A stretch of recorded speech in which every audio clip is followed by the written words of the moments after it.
que temos início na semana passada, nós começamos a falar um pouco a respeito das ironias da cruz. Estamos falando daqueles últimos momentos do Senhor Jesus.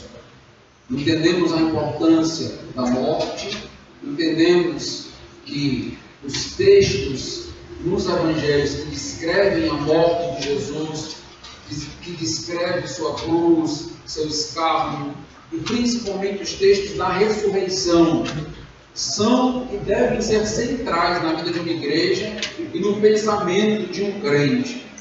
Na realidade, o próprio apóstolo Paulo afirma que se Jesus não ressuscitou, a nossa fé é vã. Não faz sentido falar então de culto, não faz sentido falar de igreja, se nós não estivermos centrados na morte e na ressurreição de Cristo, no significado por trás de todos aqueles eventos.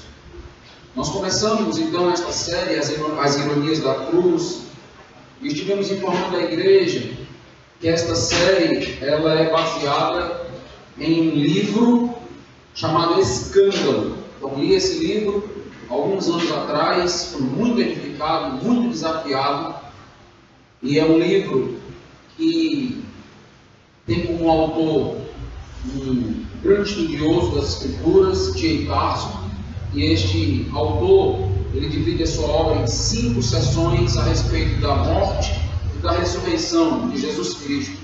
E uma das sessões trata das ironias da cruz.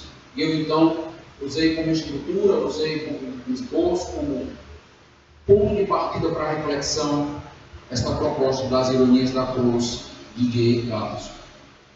Na semana passada, então, nós tivemos entendendo um pouco a respeito das ironias nas Escrituras.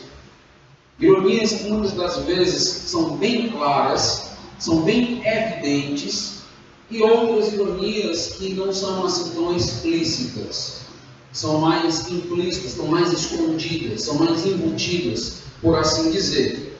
Nós vimos, por exemplo, com base em Mateus capítulo 27, que os guardas romanos tiveram um momento para ironizar Jesus, um momento de sarcasmo.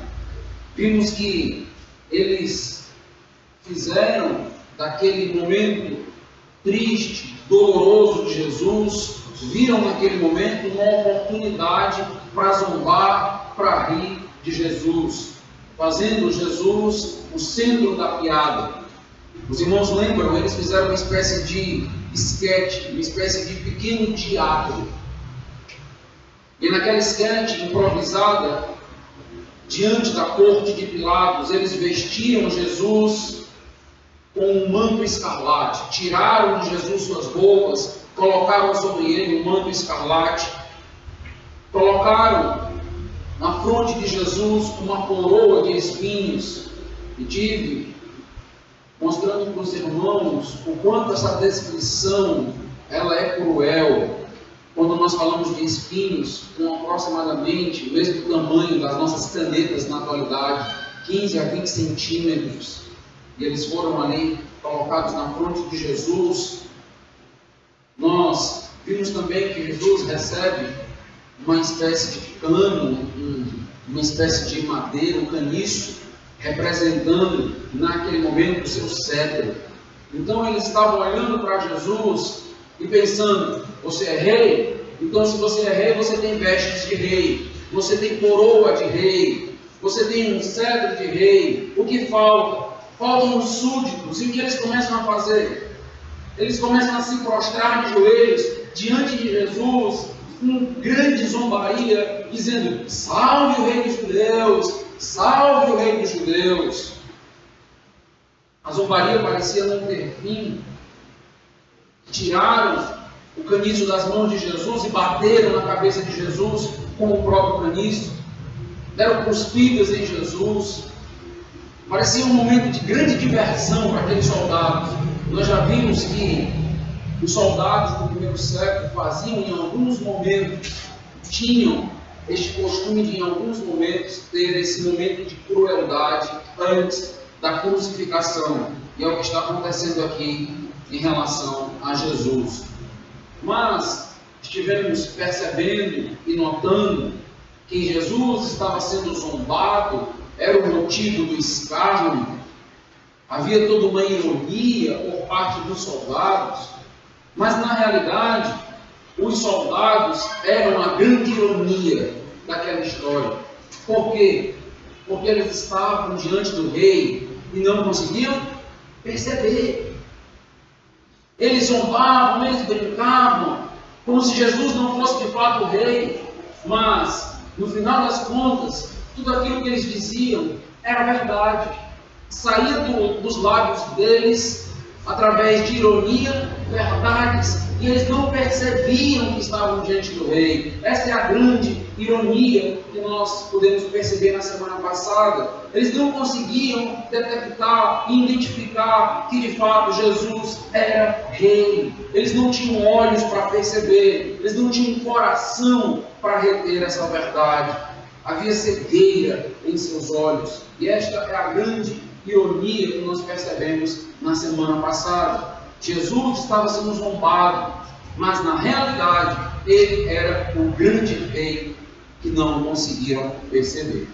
Hoje, dando continuidade à história de Mateus, vamos notar mais uma ironia. Diz assim a palavra do nosso Deus. Mateus, capítulo 27, verso 32. Ao saírem, encontraram um sirineu, chamado Simão, a quem obrigaram a carregar-lhe a cruz. E, chegando a um lugar chamado Gólgota, que significa lugar da caveira, deram-lhe a beber vinho com fel, mas ele, provando, não quis beber. Depois de o crucificarem, repartiram entre si as suas vestes, tirando a sorte, e assentados ali o guardavam. Por cima da sua cabeça puseram escrita a sua acusação: Este é Jesus, o Rei dos Judeus. E foram crucificados com ele 2 ladrões, um à direita e outro à esquerda. Os que iam passando blasfemavam dele, meneando a cabeça e dizendo: Ó tu que destróis o santuário e em 3 dias o reedificas, salva-te a ti mesmo, se és filho de Deus, e desce da cruz. De igual modo, os principais sacerdotes, com os escribas e anciãos, escarnecendo, diziam: salvou os outros, a si mesmo não pode salvar-se. É rei de Israel, desce da cruz e creremos nele. Confiou em Deus? Pois venha livrá-lo agora, se de fato lhe quer bem. Porque disse: sou filho de Deus. E os mesmos impropérios lhe diziam também os ladrões que haviam sido crucificados com ele. Essa história, meus irmãos, narrada nestes poucos versículos, é uma história muito profunda, muito rica e com muitas aplicações que podem ser retiradas, muitas informações que podem ser dadas. Nós vamos ler essa história à luz, em busca da grande ironia que nós podemos encontrar aqui nesta descrição. Essa história nos mostra o quanto Jesus estava esgotado, o quanto Jesus estava fragilizado após todo aquele julgamento, todo aquele escárnio, cuspidas, batidas, após todas aquelas zombarias, torturas físicas que lhe foram infligidas. Todas as vezes que nós estamos diante dos evangelhos e lemos essa descrição de Jesus, sofrimento, vergonha, cuspidas, dor, nós não podemos ler como se estivéssemos lendo qualquer livro. Nós não podemos ler como se fosse apenas mais uma informação biográfica de algum autor ou de alguma celebridade que já existiu. Tudo isso que está acontecendo, todo este escárnio, sorriso, zombaria, sofrimento, dor, tem a ver diretamente conosco, com os nossos pecados. Não podemos desatrelar da nossa leitura bíblica aquilo que de fato significa para nós. Não são apenas letras, não são apenas descrições. Está falando justamente daquilo que Jesus padeceu por minha causa. Por isso, meus amados irmãos, nós precisamos, em muitos momentos, ler textos como estes, com os olhos cheios de lágrimas. Nós devemos ler textos como estes com o coração apertado, porque de fato nos lembra que toda esta dor, que todos esses eventos descritos, foi por nossa causa. São consequências dos nossos pecados. Por isso que o pecado é algo tão sério. Por isso que o pecado, ele precisa ser combatido com tanta força em nossas vidas, por conta da história de Jesus. E por isso precisamos ler essa história vez após vez, ano após ano, para que o nosso coração possa ser então inflamado, para que o nosso coração possa entender estas verdades e viver, sentir essas verdades. Quando nós nos deparamos com toda essa descrição, nós notamos que Jesus foi obrigado a ter toda uma trajetória até a sua cruz, que nós chamamos então de todo o seu calvário, a sua caminhada até o momento final da sua crucificação. A distância que normalmente tem se pensado e refletido sobre a trajetória no Calvário, ela traz sempre discussões.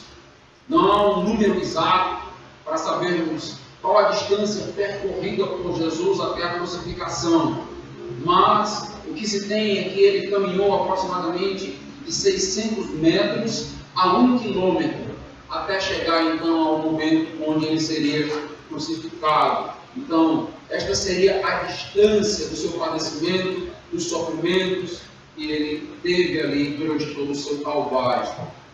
Uma informação importante sobre a crucificação no primeiro século é que o próprio condenado ele era obrigado a carregar a sua cruz, mas nem sempre carregar a cruz significava que ele carregaria aquela cruz que nós conhecemos exatamente como ela é e aparece nos filmes. Na realidade, a prática romana era que o crucificado carregava apenas a parte horizontal da cruz, a parte onde seus braços eram pregados. Esta era a parte que de fato cabia ao condenado. A parte vertical, ela normalmente era fincada a poucos metros de onde aconteceria a crucificação, para que todos pudessem entender o poder de Roma, uma espécie de propaganda daquilo que iria acontecer, para que todos pudessem saber, vai ter morte, vai ter crucificação. E aí, algumas crucificações, a parte vertical era colocada com alguns dias de antecedência, outros com algumas horas de antecedência. Então entendemos que Jesus estava carregando aquela parte horizontal da cruz. O propósito era que toda a região pudesse notar o sofrimento do crucificado e pudesse participar ativamente da condenação do sacrificado. Então as ruas se enchiam e aí o condenado ia passando debaixo do poder de Roma. Os soldados iam levando, muitas vezes arrastando, chicoteando. Era um grande espetáculo em Roma. Então a morte de um condenado, porque a morte daquele condenado exaltava o imperador. O imperador e o seu poder era visto agora de uma maneira diferenciada. Ninguém brinca com Roma, ninguém brinca com César. Olha as consequências. E Jesus estava então participando desse grande espetáculo para a sua morte. E o poder de Roma estava sendo enfatizado em toda aquela trajetória. Nessa trama que nós lemos aqui em Mateus, Jesus, ele é descrito como alguém que de fato está padecendo, que está sofrendo, que está cansado. A descrição é até de alguém que nem consegue mais carregar a parte que cabia a ele da cruz. É nesse momento que os evangelhos, por exemplo, nos apresentam um outro personagem. E aí nós entendemos a inserção na história de Simão de Cirene. Ele entra na história para ajudar Jesus, porque ele estava sem condições físicas de então carregar aquela cruz. Os evangelistas, Marcos, Lucas, onde nós temos histórias paralelas a esta que nós acabamos de ler em Mateus 27, afirmam que Simão passava, ele vinha do campo. Essa é a descrição. Você encontra essa descrição em Marcos capítulo 15, versículo 21. Nós não vamos abrir, estou apenas dando a passagem, caso os irmãos queiram anotar. E também em Lucas capítulo 23, versículo 26. Entende-se que Simão estava chegando para a celebração da Páscoa. Não sabemos exatamente, são informações não tão precisas em relação a ele. Ou talvez ele estivesse vindo da zona rural, estivesse vindo do seu trabalho, estava vindo do campo por algum motivo. Não sabemos se o motivo era a Páscoa, porque no período da Páscoa, Jerusalém acabava recebendo muitas pessoas de fora. Algo parecido com o que acontece aqui em nossas romarias, onde no período da romaria muita gente de Pernambuco vem aqui para Juazeiro do Norte, pessoas da Paraíba vêm aqui para Juazeiro do Norte. Então, muitas pessoas se chegavam a Jerusalém. Se os irmãos lembrarem, por exemplo, do livro de Atos capítulo 2, quando Pedro estava ali pregando, sendo usado grandemente por Deus para a conversão de muitas pessoas. Então, o que nós notamos é que muitas regiões estavam presentes em Jerusalém quando Pedro leva aquela mensagem. Deus, então, usa Pedro naquele momento todo especial que as pessoas estavam em Jerusalém, e ali começa uma grande obra missionária a partir daquela pregação. Muitas pessoas voltariam para as suas cidades salvas, convertidas e aptas agora para poder falar também deste Cristo crucificado. Então, o que nós notamos é que Simão foi chamado por conta desta debilidade, dessa dificuldade de Jesus então estar carregando ali a sua cruz. O texto nos diz, no versículo 35, depois de o crucificarem, repartiram entre si as suas vestes, tirando a sorte. É interessante essa descrição. Normalmente, já tem inclusive dado essa informação em outros momentos para os irmãos, que a crucificação romana acontecia e aquele que estava crucificado, ele permanecia despido, as suas roupas eram tiradas, suas vergonhas eram mostradas. Era uma grande humilhação. Então é a pior morte que poderia ter em Roma. Não apenas uma dor, um sofrimento, mas também toda uma vergonha social, moral. Tudo isso era imposto àquele condenado. É o que está acontecendo. Eles tiraram as vestes de Jesus, e Jesus agora permanece em sua nudez na cruz, sendo motivo de escárnio, sendo motivo de vergonha. Todos aqueles que passavam viam um homem nu, pregado numa cruz, e ao olhar para aquela cruz, parecia que aquele homem era tão frágil, tão fraco. A cena toda da crucificação, todo o caminhar do Calvário até o Gólgota, parece nos mostrar, se nós não tivermos uma leitura atenta, se nós não entendermos o significado profundo do texto, que Jesus, de fato, se apresenta como um Salvador fraco, um homem sem forças para reagir. Nós notamos o poder de Roma. Há um contraste grande aqui. A força da mão do soldado, a força do poder imperial, em contraste com a fraqueza de Jesus, com a debilidade de Jesus, sem condições de reagir, sem condições de enfrentar Roma. Os irmãos lembram que eu já tenho ensinado, temos mostrado isso para os irmãos, a grande expectativa dos judeus era por um rei que iniciasse o seu reino e que acabasse com o poderio de César. Alguém que chegasse e inaugurasse um reino terreno e acabasse assim com toda aquela opressão do império. E agora eles olhavam para Jesus. E onde está o poder que eles esperavam? Onde está aquela expectativa de força, de governo? Como Jesus poderia enfrentar Roma naquela situação tão fragilizada? As pessoas que assistiam viam Jesus caminhando para a morte sem poder fazer nada. Todos olhariam para ele como alguém sem condições, nem sequer de carregar a cruz, quanto mais enfrentar o Estado. Independente, meus irmãos, de quem estava sendo condenado, a queda era uma morte vergonhosa. No caso de Jesus, as pessoas passavam, olhavam, não enxergavam mais milagres, poder. Cadê a influência de Jesus? Agora, Jesus estava exposto em fraqueza. É quando nós entendemos esse cenário, fraqueza, humanidade exposta, e nos deparamos com um homem zombando de Jesus. Porque olhavam para Jesus e não conseguiam ver poder nenhum. E aí, o que saía dos seus lábios era de fato mais zombaria. As zombarias, os escárnios só se multiplicavam. Se você notar o versículo 40 de Mateus 27, o texto nos diz: olha o nível da zombaria, das ironias que estavam sendo feitas. Ó, tu que destróis o santuário e em 3 dias o reedificas, salva-te a ti mesmo. Se és filho de Deus, desce da cruz. Desce da cruz.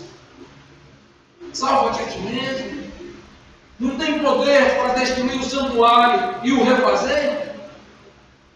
No Evangelho de Marcos, nós aprendemos que não só as pessoas passavam, zombavam de Jesus, mas até mesmo aqueles soldados, aqueles ladrões, desculpem, que estavam crucificados ao seu redor, ao seu lado, também viram motivo de zombaria em Jesus. Olhavam para Jesus e zombavam. Abre Marcos, capítulo 15. Note que Jesus recebe zombaria até mesmo daqueles que não tinham moral nenhuma para zombar dele. Os que iam passando, Marcos 15, versículo 29, os que iam passando blasfemavam dele, meneando a cabeça e dizendo: ah, tu que destróis o santuário e em 3 dias o reedificas, salva-te a ti mesmo, descendo da cruz. De igual modo, os principais sacerdotes, com os escribas, escarnecendo entre si, diziam: salvou os outros, a si mesmo não pode salvar-se. Desça agora da cruz o Rei de Israel, para que vejamos e creiamos. Também os que com ele foram crucificados o insultavam. Todos. As pessoas passavam na rua, enxergavam a cruz, a crucificação, meneavam a cabeça, em completo desacordo, vergonha, zombaria. Os escribas e sacerdotes que tantas vezes foram confrontados por Jesus por conta da sua hipocrisia, por conta de uma religiosidade vazia, por conta de um legalismo que levava as pessoas para longe de Deus, agora estavam tendo o seu momento de ápice. Conversavam entre si e diziam: ele não era o rei dos judeus? Olha o que nós fizemos com ele. Então nota que todo o texto, toda a descrição, parece sempre enfatizar o poder de Roma, o poder dos soldados, o poder de César, o poder da população, que em determinado momento estava clamando na entrada triunfal de Jesus: Hosana. Em outro momento, estavam clamando: crucifica, solta Barnabé.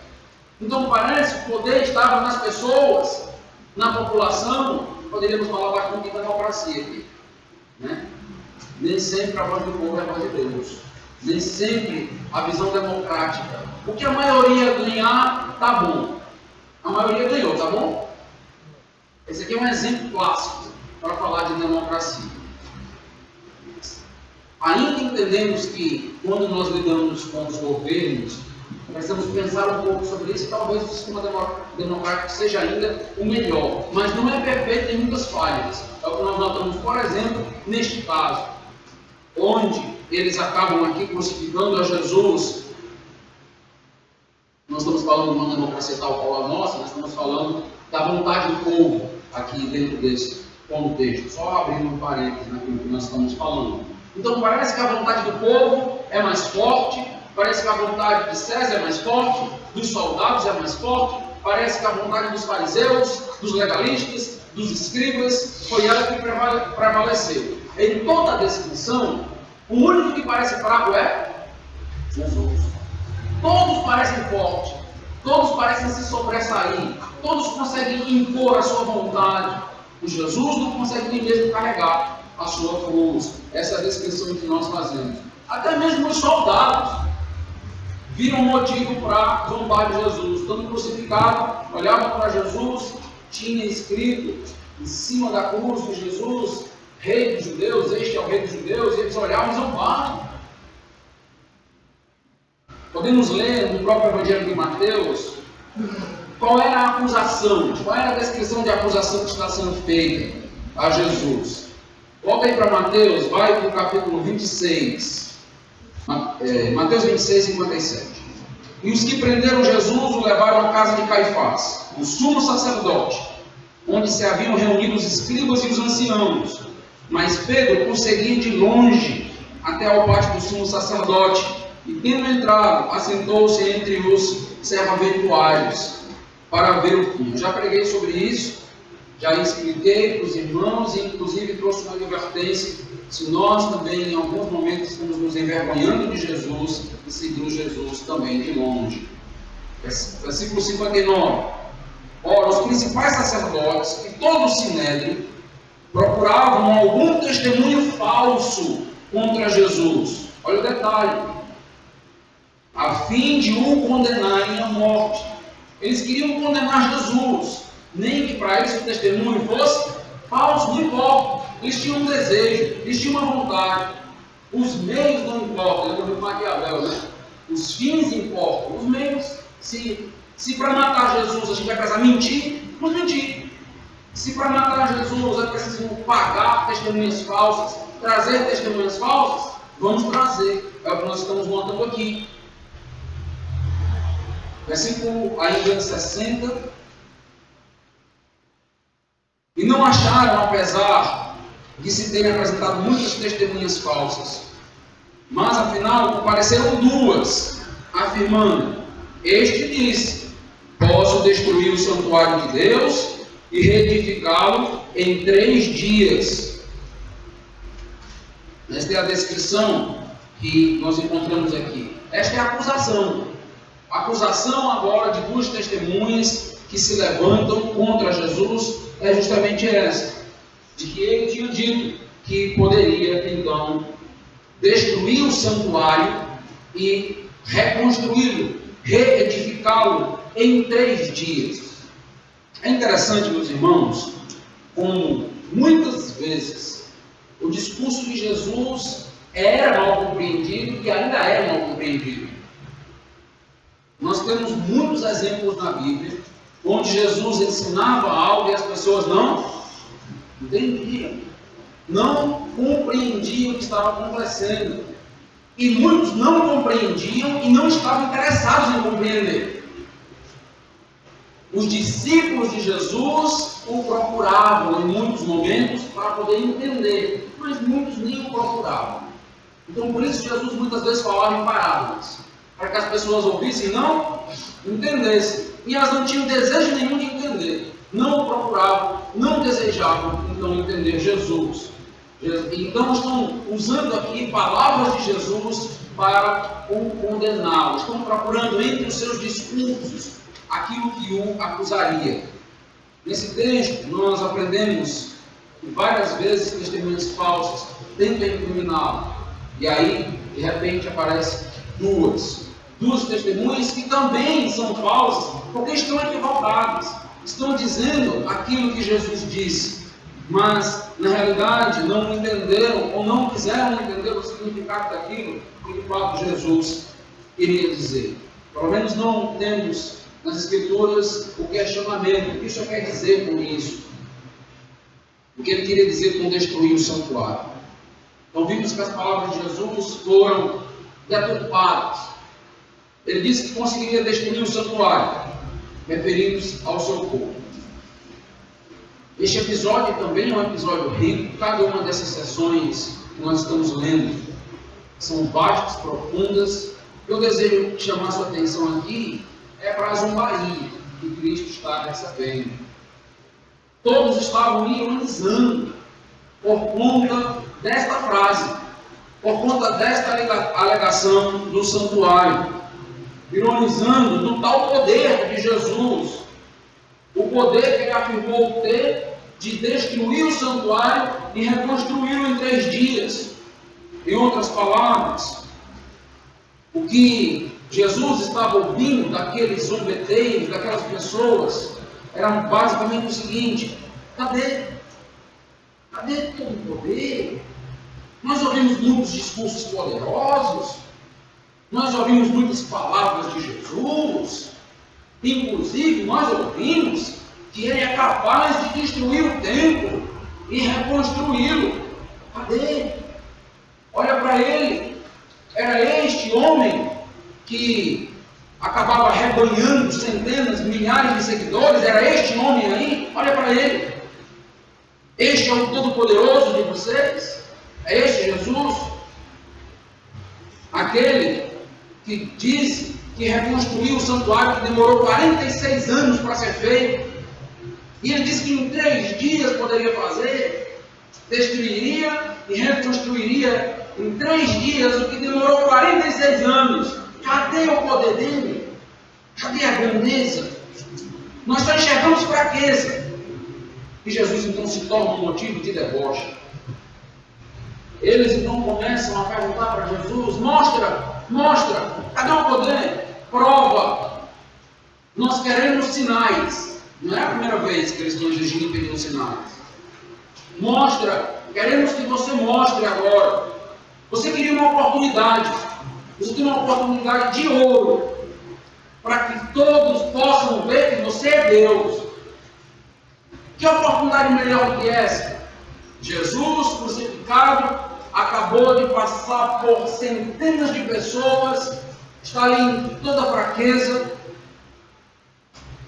sendo chamado de charlatão, de fraco, e agora tem uma oportunidade de deixar de ser o motivo da gozação da piada. E aqui nós temos uma grande ironia no texto. A ironia que nós encontramos em Mateus não está meramente ligada aos deboches, a tudo aquilo que Jesus estava recebendo, aos sarcasmos. Tem uma ironia mais profunda em relação a Jesus. A ironia é a seguinte: aquele que estava em aparente fraqueza é o mais poderoso que existe. É o Todo-Poderoso. Aquele que aparentemente era fraco, frágil, é aquele que tem todo o poder em suas mãos. Mas ninguém estava conseguindo perceber que não estava.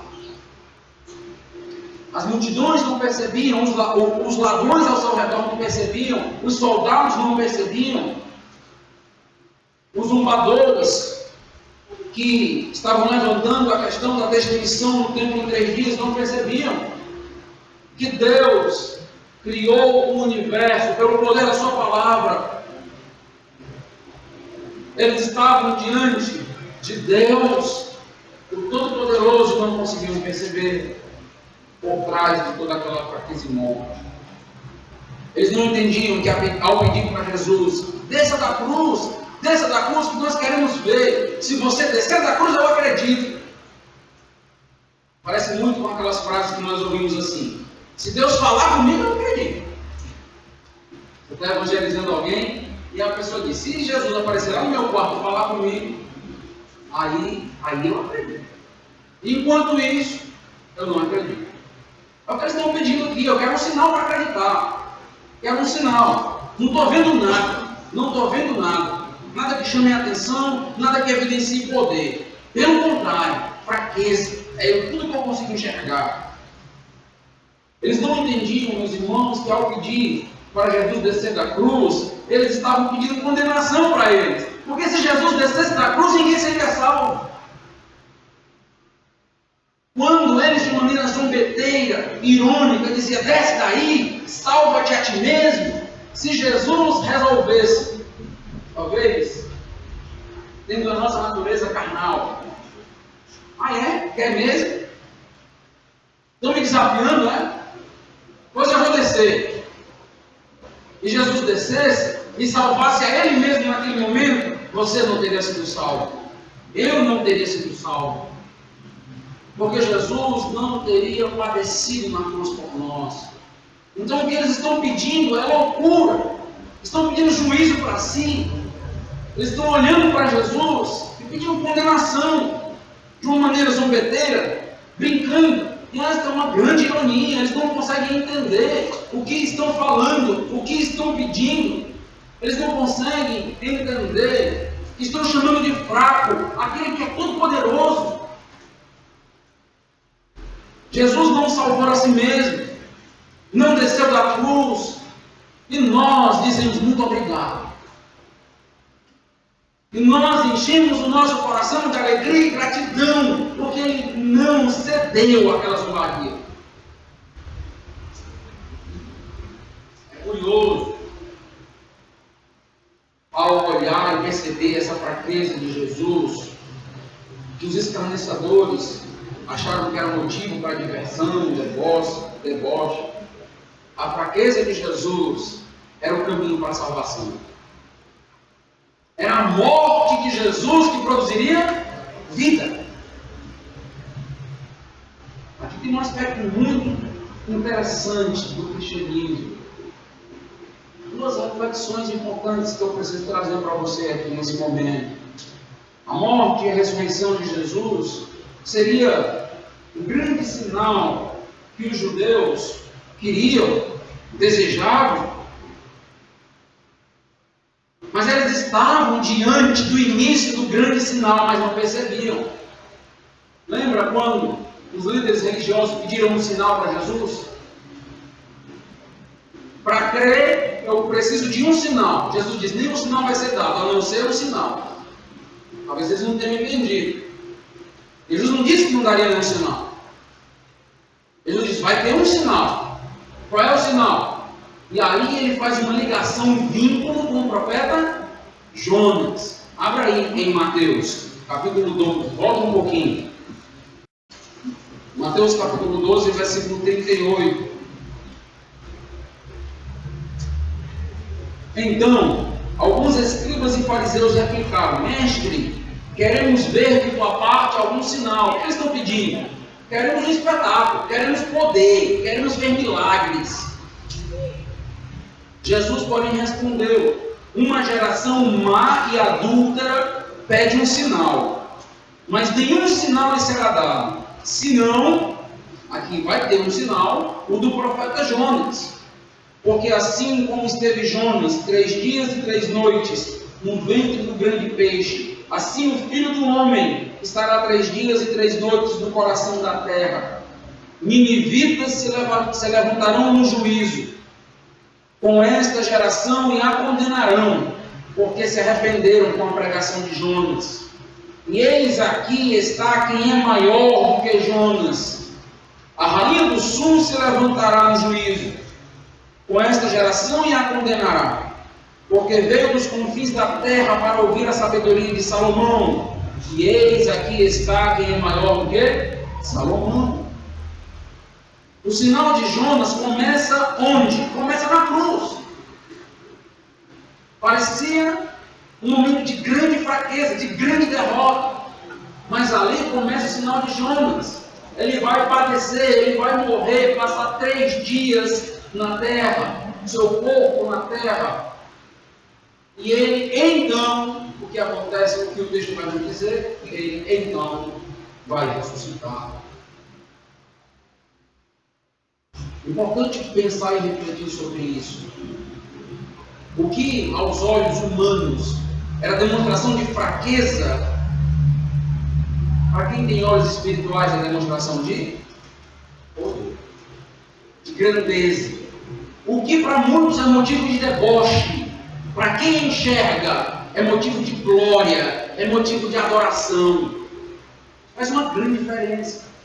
Eles não conseguiam enxergar, mas estava começando diante deles um grande espetáculo de poder, de glória, que ia acabar na ressurreição. É interessante, meus irmãos, também pensar quantas pessoas têm sido abençoadas, têm sido alvo do poder de Deus e mesmo assim não reconhecem sua mão poderosa. Quantas pessoas têm recebido livramento, têm sido abençoadas, a provisão de Deus na família, nos alimentos, no vestuário, na força para trabalhar todos os dias. Quantas vezes Deus já resolveu algumas coisas para nós que nós não víamos saída. Nós chegávamos e dizíamos, só Deus, né? Tem aquelas questões, né? Sempre é só Deus, né? Mas tem algumas que é só Deus duas vezes, né? Só Deus. Demonstração de poder. E as pessoas continuam incrédulas, continuam cegas para enxergar que é Deus. Continuam blasfemando, sem conseguir enxergar o poder de Deus em suas vidas. O que está acontecendo com Jesus nessa apresentação de fraqueza, onde na realidade era uma manifestação do seu poder, ele é o Todo-Poderoso, e a partir dali começa a ter o grande sinal da ressurreição? Acontece muitas das vezes conosco como igreja, e conosco como crentes. As pessoas têm olhado muitas das vezes para a igreja, têm olhado muitas vezes para nós, têm escarnecido, não apenas de Jesus, mas escarnecem da igreja do Senhor, zombam da igreja do Senhor, brincam com a igreja do Senhor, fazem piadas com a igreja de Deus. Estou errado no que estou dizendo ou é fato? Encontramos isso o tempo inteiro. Elas também não conseguem enxergar a grandeza e o valor de Jesus e de sua noiva. Não conseguem.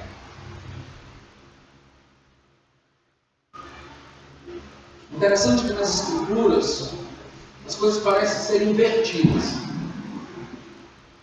Isso é muito curioso, não sei se você já parou para perceber isso. Aquele que é fraco é o rei, aquele que é fraco é poderoso. Paulo vai dizer em 2 Coríntios 12, 10, texto bem interessante, falando sobre ele, falando sobre sua situação. Ele vai dizer o seguinte, 2 Coríntios 12, 10, pelo que sinto prazer nas fraquezas. Isso é loucura. Como assim? Pastor, que mensagem é essa? Sinto prazer nas fraquezas. Isso é um crente é um bicho diferente. O crente sente prazer nas fraquezas. Paulo diz, sinto prazer nas fraquezas, nas injúrias, sinto prazer nas necessidades, sinto prazer nas perseguições, sinto prazer nas angústias, por amor de Cristo, porque quando sou fraco, então é que sou. Quando sou fraco, é que o poder de Deus se manifesta em mim. As pessoas não enxergam.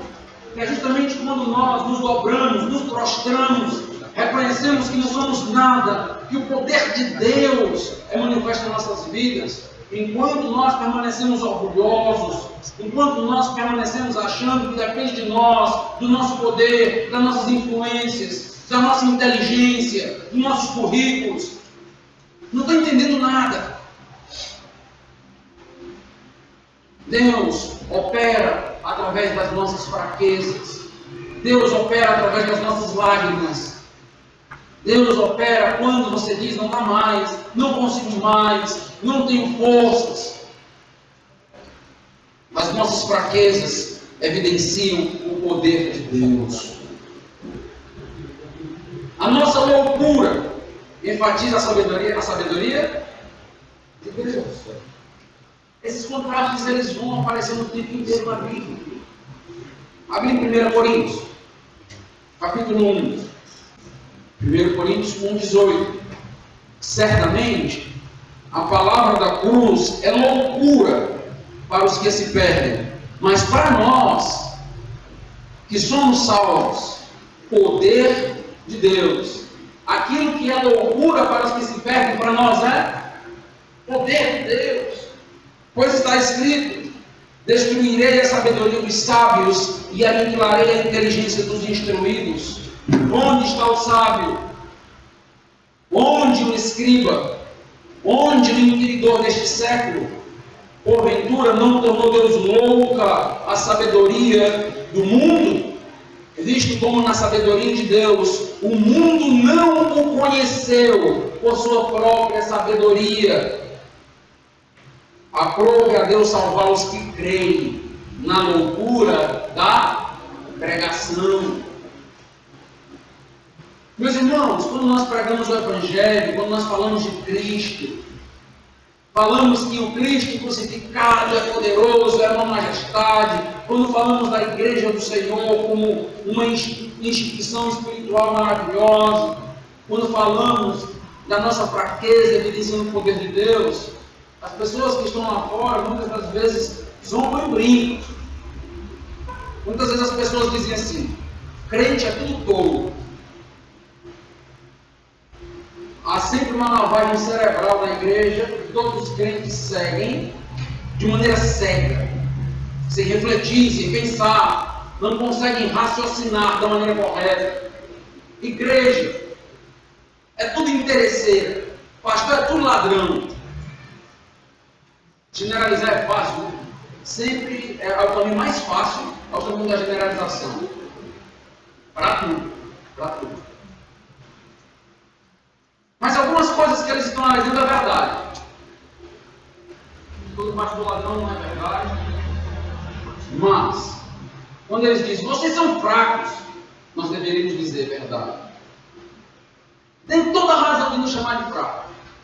Nem vou ficar com raiva. Vocês são loucos. Amém.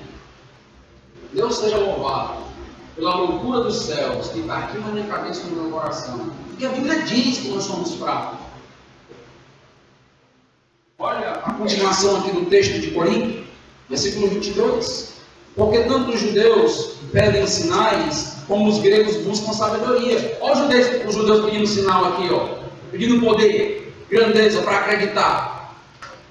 Mas nós pregamos o Cristo crucificado. O Cristo crucificado é o quê? Escândalo. Ele é escândalo. Por que ele é escândalo? Porque as pessoas olham e só enxergam fraqueza. Só enxergam um homem nu pregado numa cruz. Escândalo para os judeus, loucura para os gentios, mas para os que foram chamados, tanto judeus como gregos, pregamos a Cristo, poder de Deus e sabedoria de Deus. Poder de Deus e sabedoria de Deus. Porque a loucura de Deus é mais sábia do que os homens, e a fraqueza de Deus é mais forte do que os homens. É sempre importante dar razão para algumas dessas pessoas quando elas dizem que somos fracos, que somos pequenos, e de fato somos frágeis, porque de fato é o poder de Deus que se revela em nossas vidas. Meus irmãos, essa é a grande ironia do Evangelho. Adam Tozer, ele é um autor que tem algumas reflexões bem importantes. Ele tem alguns aprofundamentos no quesito piedade. Então, ele não está preocupado apenas com aquisição de conhecimento, mas ele também está preocupado em como aplicamos o nosso conhecimento, como nós vivemos o conhecimento. E tem alguns pontos que nós não concordamos e fechamos com Tozer, mas é um autor que nos leva a algumas reflexões. Tem aqueles autores que nós lemos e às vezes tiram os nossos pés do chão, né? Esse é um. Ele diz algo que vem fechar tudo isso que eu estou dizendo, meus amados irmãos. Ele diz o seguinte: um cristão verdadeiro é uma pessoa estranha em todos os sentidos. Ele sente um amor supremo por alguém que ele nunca viu. Ele conversa familiarmente todos os dias com alguém que não pode ver. Ele espera ir para o céu pelos méritos de outro. Ele esvazia-se para que possa estar cheio. Ele admite estar errado para que possa ser declarado certo. Ele desce para que possa ir para o alto. É mais forte quando é mais fraco. É mais rico quando é mais pobre. Mais feliz quando se sente pior. Ele morre para que possa viver. Renuncia para que possa ter. Doa para que possa manter. Vê o invisível. O crente ouve o inaudível e conhece o que excede todo entendimento. Nós somos estranhos. É o paradoxo do cristianismo, ou os paradoxos do cristianismo, e que nós louvamos e glorificamos a Deus por isso. Eu quero encerrar dizendo para você que se você é crente, é porque um dia você olhou para Cristo e enxergou nele divindade e poder. Você conseguiu reconhecer nele majestade, você conseguiu reconhecer nele divindade, você conseguiu reconhecer nele poder, mesmo quando os olhos de muita gente ao teu redor não conseguiam perceber, não conseguiam entender.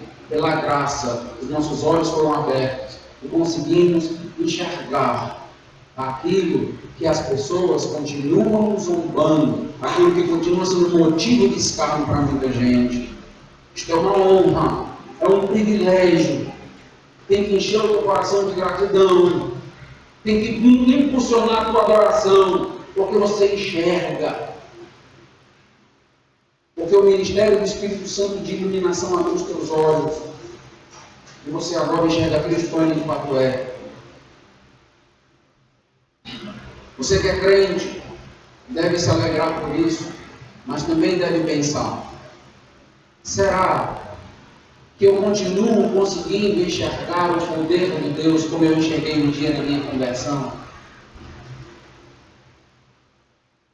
Será que hoje à noite, ao adorar, nós tivemos em mente este Deus todo-poderoso, que criou tudo por sua palavra, que trouxe ao homem vida através do sopro de sua boca? É este Deus, meus irmãos, que criou todo o universo, que criou você, que nós adoramos todos os domingos. É este Deus que nós servimos como nós estamos, servimos aos outros. É este Deus que nos sustenta no meio do sofrimento e da angústia, quando os nossos olhos têm a tendência de não enxergar a grandeza de Deus. É este Deus poderoso que nós temos que lembrar. É esse mesmo Deus que precisamos visualizar. Não podemos perder de vista o Deus onipotente que nós servimos, o Deus onipotente que nos salvou. Não podemos. Você não pode, por um momento, deixar de enxergar os atributos de Deus, sob pena de você não conseguir mais ter solidez nos pés e continuar caminhando, vivendo, adorando como deveria. Igreja, o que nos motiva, o que motiva o coração de um crente para adorar, para servir, para amar, é entender quem é o nosso Deus. E você só vai entender isso se os teus olhos forem abertos. Se Deus agir operosamente no teu coração, na tua vida. Senão, esse Deus continua sendo fraco. continua sendo frágil. Ele vai continuar com o crucifixo pregado lá. Quando na realidade, ele ressuscitou, está à destra de Deus e hoje intercede por nós. E nós vivemos com anseio de encontro com Ele. Os nossos olhos enxerguem quem é Deus da maneira correta. Que Deus nos dê o privilégio de olhar para o Rei, reconhecer o Rei, de olhar para a fraqueza e reconhecer o Rei, diante e mediante do Espírito Santo. Vamos orar. Deus amado, quantas pessoas ainda relutam por não enxergar quem o Senhor de fato é. Continuam achando que o Senhor é aquele frágil judeu que morreu no primeiro século, quando na realidade toda aquela fraqueza escondia todo o poder que os olhos da fé podem enxergar. Deus, nós queremos pedir que o Senhor esteja operando milagres no nosso meio, porque toda salvação é um milagre. O dia que nós nos convertemos foi um grande milagre. Foi o dia que nós vimos o Senhor como o Senhor de fato é. Foi o dia que olhamos para a cruz e entendemos que os nossos pecados estavam sendo pagos de uma vez por todas. Foi o dia, ó Deus, que entendemos a Tua graça. Foi o dia que entendemos o favor imerecido, em que estávamos condenados, rindo, zombando, caminhando pelo inferno. O Senhor nos resgatou.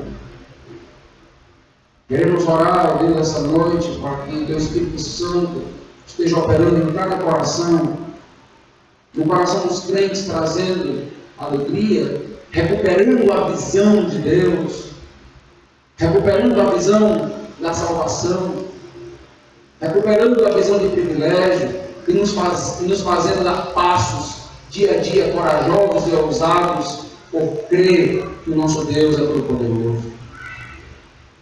E, ó Deus, operando naqueles que ainda não Te conhecem, pessoas que amamos tanto, pessoas que são tão importantes e valiosas para nós, mas que precisam, ó Deus, enxergar. Opera, Senhor, age de maneira grandiosa. É a nossa súplica em nome de Jesus. Amém.